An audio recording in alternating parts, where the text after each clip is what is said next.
هغه ګناه چې ټول عملونه له منځه وړي. دا حدیث ډیر ویرونکی دی، خو باید ووایم ځکه زما ورونه، روغ رمټ ورونه او موږ ټول هدایت ته اړتیا لرو.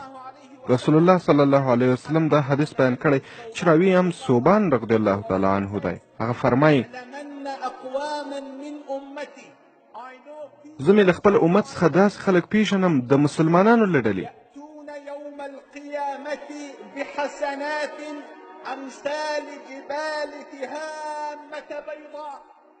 له نیکو اعمالو سره لکه د غرونو نوراني او روښانه. دی وفرمیل په هغه سربیره الله متعال هغه لکه حباء المنثور داسې له منځه وړي، یعنې بیخي لکه د باد داسې ورکېږي، ټول عملونه نابودېږي. بیا اصحابو کرامو وپوښتل ای رسول الله صلی الله علیه وسلم موږ ته هغه راوښیه چې له هغو کارونو څخه ډډه وکړو. رسول الله صلی الله علیه وسلم وفرمیل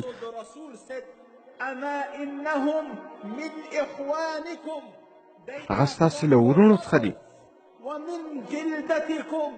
همدا ستاسې له قبیلې څخه دي او دوی له عادي مسلمانانو څخه نه دي. هغه خلک دي چې د شپې په زړه کې را بیدارېږي او لمونځ کوي لکه تاسې چې لمونځ کوئ. نو مشکل په کوم ځای کې دی؟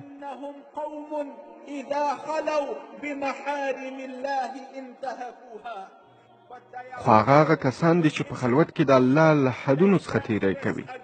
فکر وکړه ای مسلمانه، کله چې په کور کې تنها دی، صفحه خلاصه ده په لپټاپ یا کمپیوټر یا ټلیفون کې، هغه د الله جل جلاله له حدونو څخه تجاوز کوي. یو شاعر څه ښه وایي أما استحييت تعصيني إذا ما قال لي ربي أما استحييت تعصيني وتخفي الذنب عن خلقي وبالعصيان تأتيني.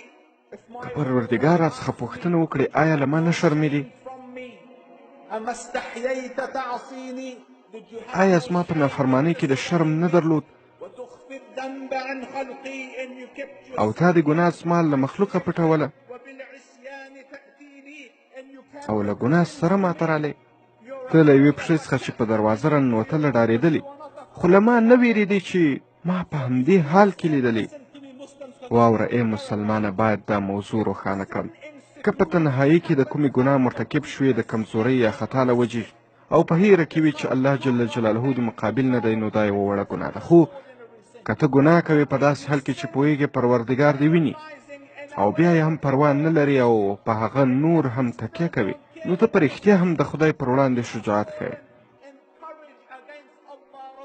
خو الله به دې ټول عملونه له منځه یوسي. نو ګرانو ورونو، څنګه چې زموږ پخوانی حالت و، اوس ځان ښه ژور پرې پوه کړئ. الله دې زموږ ټولو توفیق په نصیب کړي، نه یوازې د ښو عملونو بلکې الله متعال دې د لا خیر توفیق را په نصیب کړي او فکر وکړو چې عملونه مو د الله په درګاه کې قبول وګرځي.